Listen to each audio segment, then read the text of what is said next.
Dios bendiga a cada uno de nuestros hermanos, amigos, que en más de alguna ocasión van a tener la oportunidad de ver esta reflexión. Se está compartiendo con la única alternativa de compartir la palabra del Señor en estos últimos tiempos. La venida del Señor está muy pronto y es necesario que nosotros tomemos muy a pecho cada una de las oportunidades que Dios nos da, porque los días son malos. Estamos viviendo momentos bien críticos, no solamente a nivel social, sino que también en el mundo espiritual están atravesando momentos bien delicados que nosotros a veces hemos percibido como que no nos van a afectar.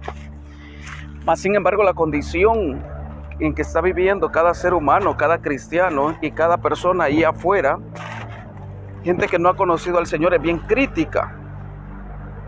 Hay algo que en la palabra del Señor es bien enfático y vale mencionar. Dice la palabra del Señor en San Juan 3:16, porque de tal manera amó Dios al mundo, que dio a su único Hijo para que todo aquel que en él crea no se pierda, mas tenga vida eterna. Luego también nos recuerda en el versículo 17 y nos dice, porque no envió Dios a su Hijo al mundo para condenar al mundo, sino que lo envió con el único propósito de salvar al mundo. O sea, muchas personas utilizan la palabra para atacar a otras personas.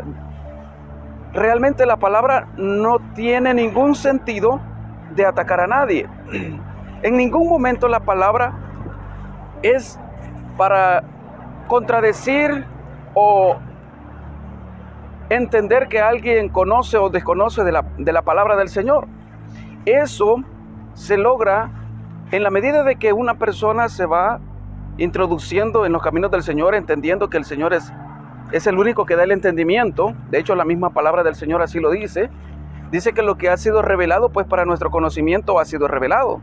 Y lo que no conocemos es porque, lógicamente, pues el Señor, en su sola potestad, así lo ha decidido. Posiblemente hay cosas que nosotros jamás vamos a entender, cosas que jamás nosotros vamos a saber hasta que estemos allá en la presencia del Señor. Pero mira lo que sigue diciendo en los versículos siguientes, en el mismo pasaje de San Juan 3, del 16 en adelante, y dice que todo aquel que cree en el Hijo tiene la vida, pero también el que se rehúsa a creer en el Hijo ya está condenado. El que no cree ya está condenado. O sea, eso no se trata solamente de una religión y como lo están haciendo ver muchas personas, que por la falta de entendimiento espiritual no han tenido la oportunidad de conocer al Señor. Pero yo quiero aclarar mucho este punto de pensamiento, porque hay mucha gente que usa filosofía, que usa muchas otras ramas de esta ciencia para adoctrinar a muchas personas. La Biblia dice que el que cree ya está salvo. El que cree en el nombre de Jesús ya es salvo. Pero el que se rehúsa a creer ya ha sido condenado. A lo que se está refiriendo es que cuando nosotros aceptamos el nombre de Cristo, las cadenas son rotas, las cadenas espirituales. Y a partir de ese momento, nosotros como seres humanos debemos tomar la iniciativa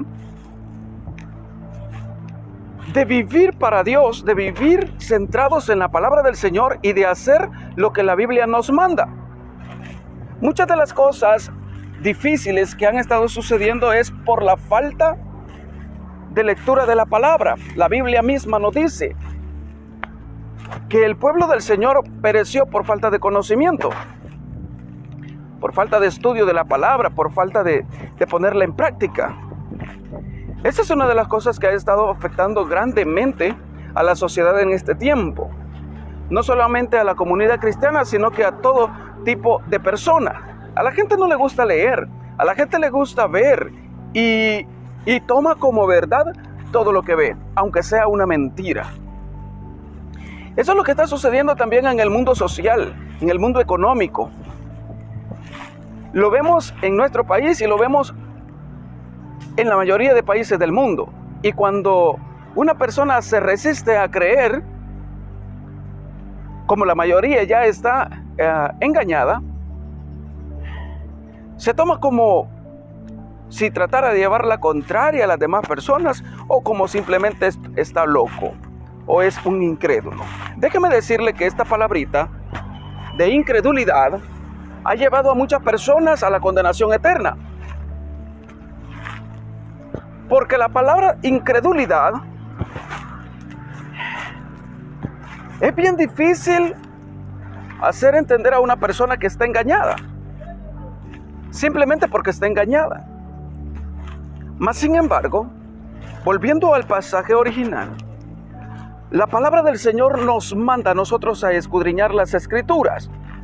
A Pedro, a los discípulos, el Señor le dice, ok, y en una conversación Pedro le dice, Señor, cuán difícil es tu palabra. ¿Quién la va a poder llevar?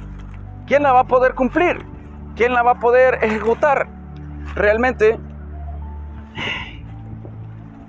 hay muchos pasajes que nos hacen recordar que nosotros no somos capaces. Pero eso no significa que no lo vamos a intentar por todos los medios. Si Moisés, siendo el hombre más pasivo, humilde, sencillo, en su época, aún en lo más sencillo falló, ¿usted cree que nosotros, que fallamos a cada momento, no se nos ha de tomar todas esas cosas como una lucha? Usted puede caer y nadie es juez de su hermano en decir, cayó y ya está condenado. A lo que se está refiriendo la palabra y a lo que yo en este momento también hago hincapié es, nosotros debemos luchar hasta el final y creer que solamente el nombre de Jesús y la sangre de Cristo nos pueden limpiar y hacer un enorme peso para entrar en el reino de los cielos. Y lo que está sucediendo es que muchas personas no quieren entender esta parte, y es que solamente la sangre de Cristo tiene poder para hacernos libres. Mucha gente cree, como se le ha adoctrinado en muchas religiones, que si no hace algo bueno, no va a entrar al reino de los cielos. Está en un error completo. El que no cree en el nombre de Jesús y que cree en otros nombres, puede creer en muchos nombres de filósofos, de grandes militares, de grandes adoctrinadores, políticos, religiosos y todo lo demás. Puede creer en nombres de grandes personalidades, pero si no cree en el nombre de Jesús, está equivocado, está perdido. Cualquier persona la que sea, cualquier persona que nosotros tengamos enfrente puede ser muy estudioso, puede ser muy estudiado, con muchas teologías, con muchas cosas, pero si no considera en su corazón que solamente la sangre de Cristo y que creyendo en el nombre de Jesús puede ser salvo, está perdido. Y hay mucha gente que llega así al infierno.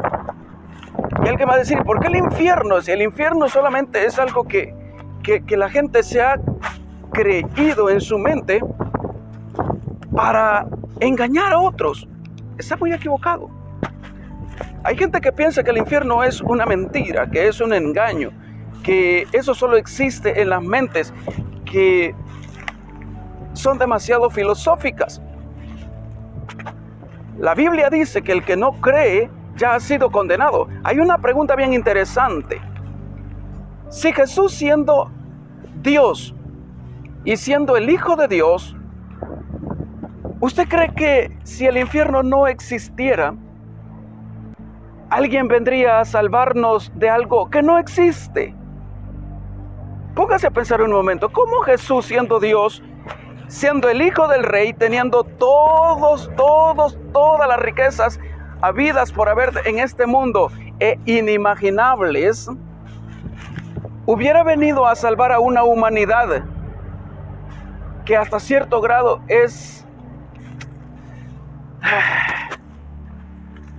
no tiene agradecimiento, desagradecida? Pero si vino a la tierra era para salvarnos de algo, ¿no cree? O sea, nadie va a salvar a otro ser humano de algo que no existe, porque entonces no sería salvación, no se le podría llamar salvación a eso. Entonces Jesús dice, el que cree en mi nombre ha encontrado la vida y es salvo. El que cree en mi nombre, ¿verdad que no menciona nada acerca de las acciones? Las acciones vienen en la acción futura de después de creer. Pero el que no cree en el nombre de Jesús ya está condenado. Y es porque nadie lo puede sacar de ese estado de creencia errónea. El que no cree en el nombre de Jesús ya está condenado. Es bien difícil decirlo. Realmente es bien difícil.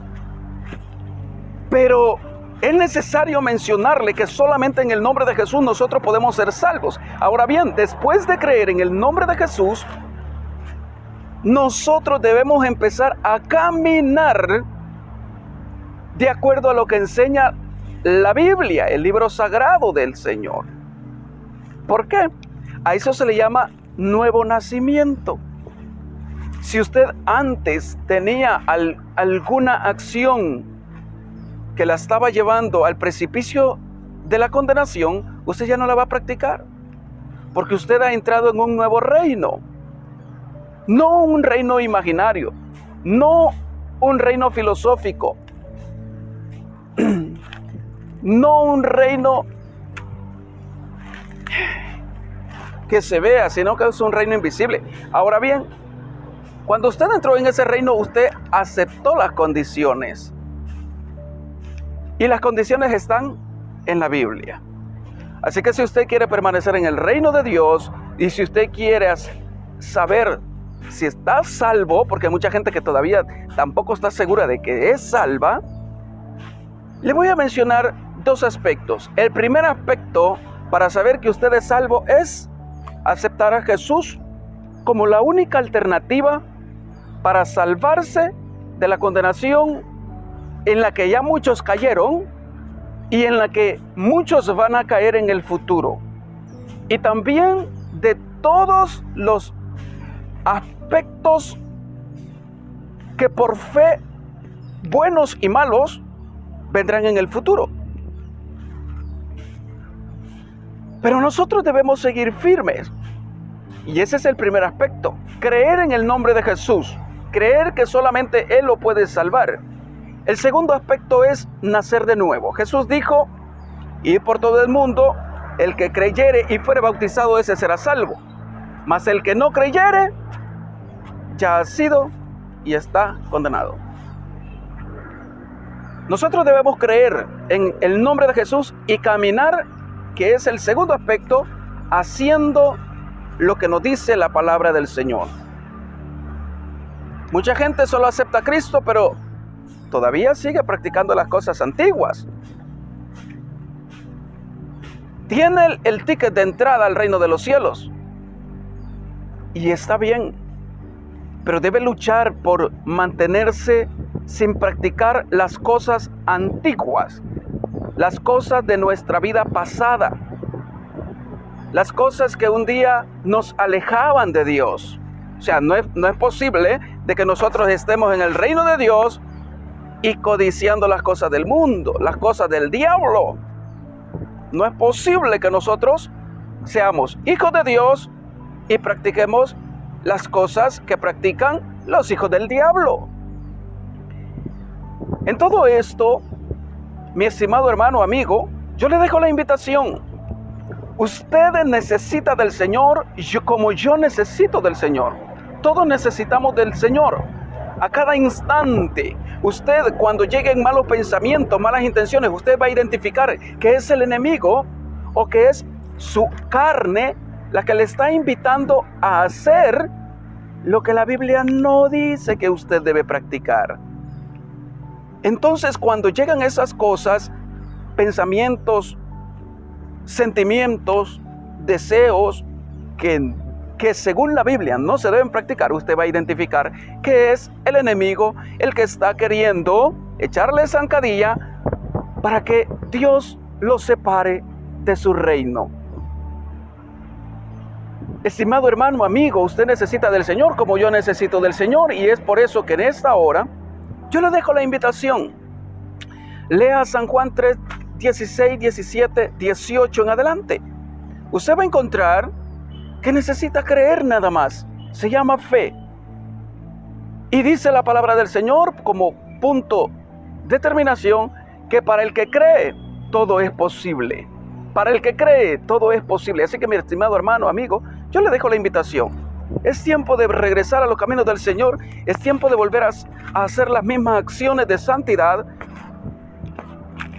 Y que es uno de los aspectos que luego vamos a también a ver en los aspectos de santidad.